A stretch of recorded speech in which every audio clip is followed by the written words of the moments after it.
కూరగాయలు కట్ చేసుకుందాం అని చెప్పేసి కూరగాయలు అక్కడ పెట్టాను. పిల్లలు దోశలు తింటా ఉంటుంటే కోతి వచ్చి ఆంతను ప్లేట్ లాక్కొని తినేసి వెళ్తూ ఉంది. ఫుల్ భయం వేసిందనమాట. అదిగోండి మళ్ళీ అటు తొట్టి సైడ్ వెళ్తుంది.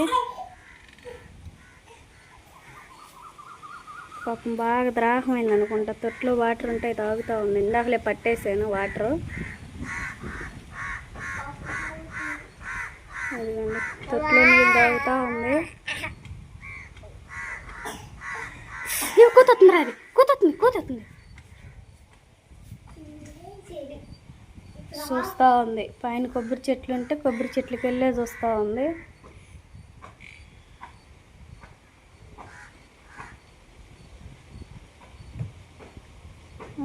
మళ్ళీ తాగుతూ ఉంది మంచిళ్ళు. ఎందుకని మంచిది టమాటాలు అవన్నీ తినేద్దాం లోన పెట్టేసుకుందాం.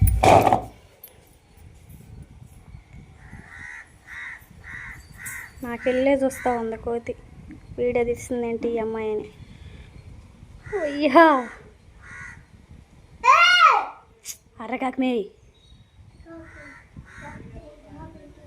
చూడండి, ఒక మనిషి తాగినట్టే తాగుతుంది.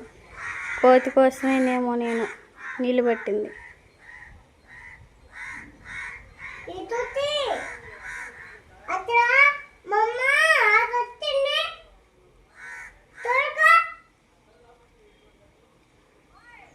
నాకైతే ఫుల్ భయం వేసిందనమాట.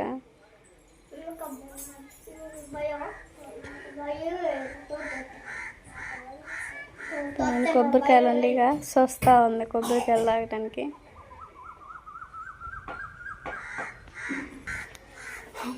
ఫస్ట్ టైం కోతి ఇంటికి వచ్చి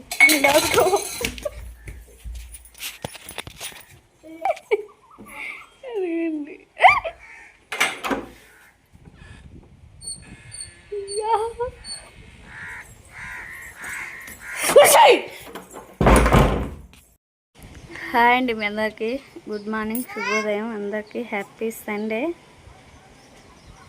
సండే స్పెషల్. మా ఆయన అయితే ఇంకా ఏటకాళ్ళు తలకాయి ఇంకా వైపు తీసుకొని వస్తా అని చెప్పేసి కారు మంచి వెళ్ళాడు. రాజీ వాటిని కాల్చాలి, బాగు చేయాలి, మనమే కాల్చి మనమే బాగు చేస్తే మనకు తినబుద్ధి కాదు అని చెప్పేసి ఇంకా అసలు నార్మల్గా బాగా ఏంటంటే ఇంకా అక్కడనే తలకాయ కాలు తీసుకొచ్చి ఇక్కడ నాకు శుభ్రం చేయాలంటే నాకు చాలా ఇష్టం. రాజీ నేను శుభ్రం చేసి చేస్తాను, నువ్వు కర్రీ చేద్దాం అన్నాడు. బాబాయ్ కాల్చడం అదంతా వైట్ కలర్ అంటే అది మంచి కలర్లోకి వచ్చేంత వరకు రావాలంటే మనకు వల్ల కాదు. మనమే బాగు చేసి మనమే వండుకొని తినాలంటే మనం వండినా తినబుద్ధి కాదు. అక్కడనే బాగు చేయించుకోనరా, ఒక 200 ఎక్స్ట్రా అయినా ఏం కాదని చెప్పేసాను.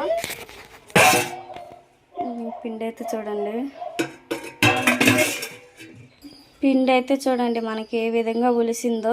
పిల్లల కోసం అయితే చట్నీ చేసి ఈలోపు దోశలు చేస్తాను. బాగా ఇదన్నీ తీసుకొచ్చిన తర్వాత కర్రీ చేస్తే దోశల్లోకి కర్రీ బాగుండిద్ది. పల్లీలు అయితే ఫ్రై చేస్తూ ఉన్నాను. ఫ్రై చేసి పక్కకు తీసేసుకొని చట్నీ కూడా మొత్తం మిక్సీ పెట్టేసుకున్నాను. పిండి అయితే మనకు బాగా పులిసింది కదా, పక్కకు తీసేసుకున్నాం. మరో గిన్నెలోకి తీసేసుకొని పిల్లలకి దోశలు పోసేద్దాం.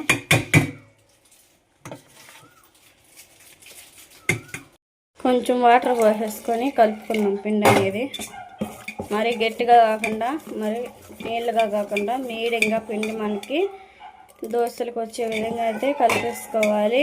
పెను వేడి చేసుకొని పిల్లలకి త్వరగా దోశలు పోసేసుకుందాం.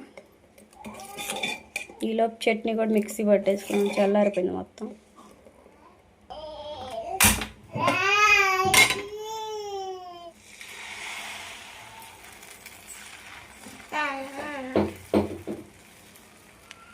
దోశ అయితే పోస్తాం కదా, పైన ఇట్లా ఆయిల్ చల్లేసుకోవాలి. ఆయిల్ చల్లేసుకొని దోశ మొత్తం మనం బాగా కాలిన తర్వాత తిరిగేసుకుందాం. దోశ అయితే మనకు ఆ విధంగా పైన బాగా కాలుతూ ఉంది కదా, అప్పుడే తీసేసుకుందాం. పిల్లలకి చట్నీ చేసేసి దోశలు అయితే తినిపించాం. ముందుగా కుక్కర్లో వేసి ఉడకబెట్టేసుకుందాం.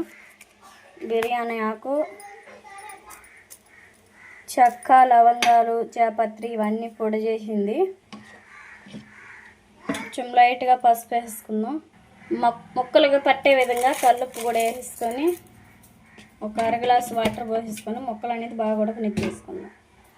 వాటర్ పోసుకొని ఒక 4 విజిల్లు వచ్చేంత వరకు ఉంచేసుకుందాం. విజిల్ మూత పెట్టేసుకొని స్టవ్ ఆన్ చేసుకుందాం. ఇవైతే విజిల్ వచ్చేంత వరకు బాగా ఉడకనిచ్చేసుకుందాం. కడాయి పెట్టి ఆయిల్ అయితే పోసేసాను. కర్రీ తాలింపు వేసుకుందాం. వెజిటేబుల్ కట్ చేసుకున్నాం కదా, అల్లం వెజిటేబుల్ మొత్తం అయితే కట్ చేసుకున్నాను కదా, మొత్తం మిక్సీ పట్టేసుకొని బాగా పేస్ట్ చేసుకుందాం. ఆయిల్ అయితే వేడైంది. మనం మిక్సీ పేస్ట్ మొత్తం అయితే ఆయిల్లో బాగా పచ్చి వాసన పోయేంత వరకు మనకు బాగా ఉడికేంత వరకు ఉడకనిచ్చేసుకుందాం. దీంట్లో లైట్గా కొంచెం పసుపు, సాల్ట్ వేసుకుందాం. పసుపు వేసుకుందాం. పసుపు అయితే వేసుకున్నాం కదా, లైట్గా కారం కూడా వేసుకుందాం. కల్లుప్పు కూడా వేసుకొని మనం బాగా ఉడికేంత వరకు ఉడకనిచ్చేసుకుందాం.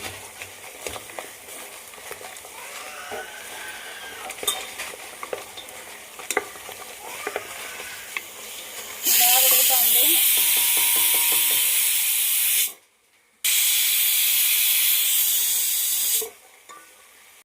గ్రేవీ అయితే మనం బాగా ఉడుకుతుంది కదా, కరివేపాకు వేసుకుందాం. కరివేపాకు వేసుకొని ఒకసారిగా మొత్తం బాగా కలిపేసుకుందాం. మనకి పాయ ముక్కలు కూడా మనకి బాగా ఉడికేసినాయి. 4 విజిల్లు. స్టవ్ ఆఫ్ చేసుకొని ముక్కలు కలిపేసుకుందాం. మొత్తం అయితే బాగా విజిల్ అయితే వచ్చేసినాయి. బాగా అయితే బండి పంచర్ పడితే ఇంకా పంచర్ వేసుకోవడానికి వెళ్ళాడు. లేక కట్లు పొయ్యి చేద్దాం అనుకున్నా. పిల్లలతో మామూలు గరిస్తగా లేదు. సండే అయినా అమ్మా పెడతావు. సండే వస్తే చాలు. ఇంకా పిల్లల కోసం దోశలు పోస్తే తిన్నారు. తొందరగా అయితే కర్రీ కూడా చేసేద్దాం. మనకైతే చూడండి ముక్కలు అయితే ఏ విధంగా ఉడికినాయో. అది కుక్కర్.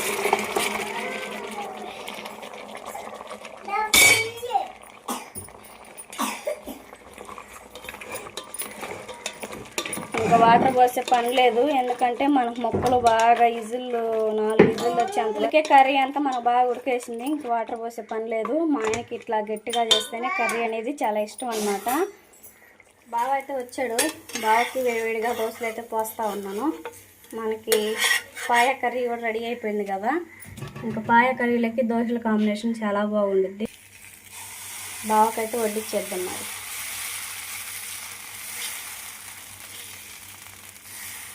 పాయ కర్రీ అయితే మనకు బాగా ఉడికేసింది. అసలు కలర్ఫుల్ కూడా చాలా బాగుంది అనమాట. బావకైతే వడ్డిచ్చేద్దాం.